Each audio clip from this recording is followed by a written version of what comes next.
The fear of death is due to the fear of the loss of an individual that never existed. In the womb, you existed, but you didn't say, I exist, yet you still existed. So you don't need to think you're alive to be alive. You don't need to say, I am this and that to be I am. You can just be as you are. No declarations, no limitations. You see, death is actually a great friend because the past memories are proof of death, proof that we can't hold on to reality as much as we want to. As much as we want to play an omnipotent God that controls our reality at all times, we aren't. Because not even God controls his own reality. Because if you can control every reality, then what room is there for spontaneity, for creativity, for something that you've never seen before, for a miracle? You don't think God wants to be surprised by what happens, to enjoy his own show? But when you know how everything's going to happen and that it's never going to end, then you can't enjoy the show because you know how it's going to end and you know how it's going to happen, so you can't really enjoy it. But death is actually a great friend because it gives birth to life. Without death, there is no life, because death allows you to be grateful for life, to see life for what it truly is, beautiful. But if life was just stillness, constantly staying in one moment, constantly staying in one scene of the movie, you can appreciate the entire movie. It's funny, God even gets attached to himself in his own play. Like a man who feels an itch on his back, and he keeps wondering where the itch is, and the whole time it was on his back where he could have scratched it. But it's in a place he can't reach, so the guru has to scratch that itch to bring him back to his true state, which is beyond itching, which is beyond annoyance, which is beyond being perturbed by life. One with the Tao, one with that which is. You see, the devotee, he doesn't want to get caught up in this nonsense of worry and attachment to life. From a young age, he's seen, or she has seen, or neither has seen, that life isn't really worth all what people say it is. It gives you glimpses of happiness just to end in destruction. So the devotee becomes crazy in a sense that he sees all the people running over the cliff, saying that they are seeking happiness, while the devotee sits down and enjoys the view. Because the devotee isn't caught up in the rat race of the world. The devotee sits down and listens to the words of the Satguru and basks in silence. The devotee of the Satguru embraces death. He has no fear of death because he has died while alive. The jiva, the individual, fears losing their breath, it fears taking their last breath, while the jnani is alive even while dead. And he also is dead while even alive, because the jnani is beyond birth and death. The jnani is limitless, and you are that jnani. You are beyond restrictions. You are beyond what people tell you you are. You are beyond what you even tell yourself. The reason that we panic when thinking of death is because we forget that we are God. The reason we have fear is because we don't realize that we are actually the creator of fear, quite literally. God creates demons and he creates angels. God creates problems and then he creates a solution. As Sri Krishna says to Arjuna, all these people participating in the war are but me in disguise. So God is both the devil and the good guy, and he is both neither.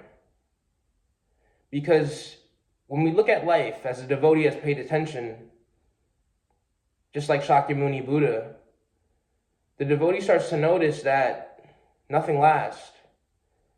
Nothing leads to his true satisfaction or her true satisfaction. Even the word satisfaction, the devotee realizes, is made up. It's BS, because all these words, all these concepts are BS. You know what isn't BS? Death.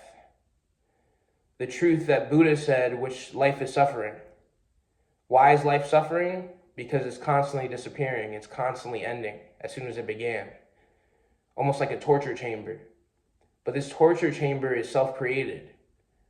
Because before all these concepts were created, before we even had the idea of being a self, we just were as we were existing.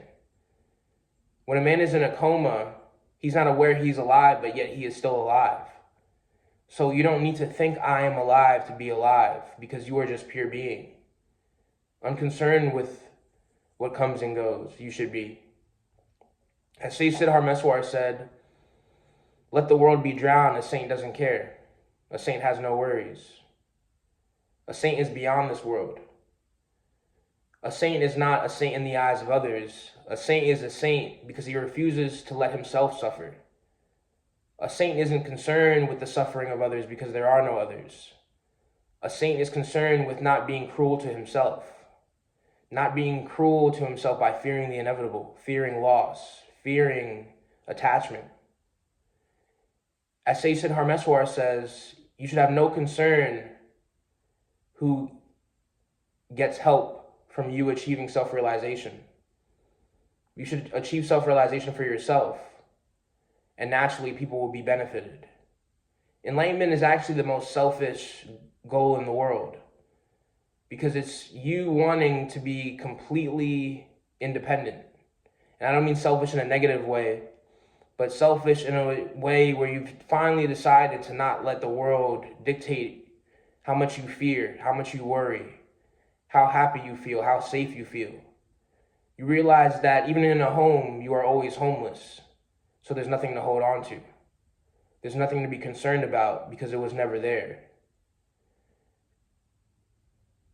Throughout our lives, we've feared death. And then the guru comes with the truth of shunyata, which is emptiness. The emptiness which is always there, which we can't run away from. Moments go by and they lead to nowhere. They lead to absolutely nowhere, and it's actually very beautiful. Because reality is so empty, it can be filled so much. It can be enjoyed so much. The struggle that we face is that we don't see how beautiful life is because we want it to be a version of what we want it to be. Realizing we don't even want that kind of responsibility. Not even God wants that kind of responsibility. This is why God is spontaneous. God is free of all responsibilities. God just is as he is as she is. The Divine Mother isn't concerned with the forms that come out of her because she knows that the forms that she can create are limitless. And God is so wonderful. God is so humble, Chinnamasta. She cuts off her head, her own ego, to give birth to so many forms. That's the beauty of God, and that's why we have to love God so much, is because God has no form. God has many forms, but God does not limit it to one form, and that's the ultimate sacrifice. Because God is beyond form, because God is beyond a specific tied down image, even though God comes in many images, that is how God gives birth to so many beautiful events, is that God is beyond an event. God is like the mother who works hard to get her son to all her soccer games and yet sits in the background cheering. Even though she's the one who provided him nutrition, she's the one who drove him there, she's the one who paid for the team so he could compete with the team, yet she sits in the background and lets him be a star. That's how God is. God is that great divine mother who is playing with us, providing us everything, and she lets us think that we are doing it. That's how funny the Divine Mother is. She laughs at us when we say, I do something. She laughs. But the Divine Mother is so kind that she allows us to think that we do something. But the more that we fall in love with the Dharma, the more we fall in love with death. Because we realize that no matter how much we hate death, we need it. In the same way, like that friend who tells you the truth when you don't want to hear it, but you know you need it. And this is why the guru is the ultimate friend. Because so many people in life, because they don't even mean to hurt you, but because they have attachments to you, they tell you what you want to hear. They tell you that heaven will make you happy because they think that they are making you happy by telling you that. But this is false. Don't look for death to make you happy. Don't look for something else to make you happy. It's impossible because you have to be happy now. A lot of people look to heaven, death to free them, because people who want heaven fear death the most, because they don't want to face the reality of death. So they create a reality that's perfect in their mind to try to defeat death. But the one who accepts death now is in heaven now. So many people make the mistake of hoping that the afterlife will make them completely happy. But let's say you're in a relationship and you die and you're in heaven and you're looking down and you see your wife marry somebody else, or you see your husband marry somebody else. Are you going to be happy in heaven? So it's funny that when we think that there's some magical place where we'll be completely happy. And yes, there's many realms where you can live in infinite opulence based on your karma, but that doesn't mean you will be satisfied. The senses will be satisfied, but your true nature will never be satisfied.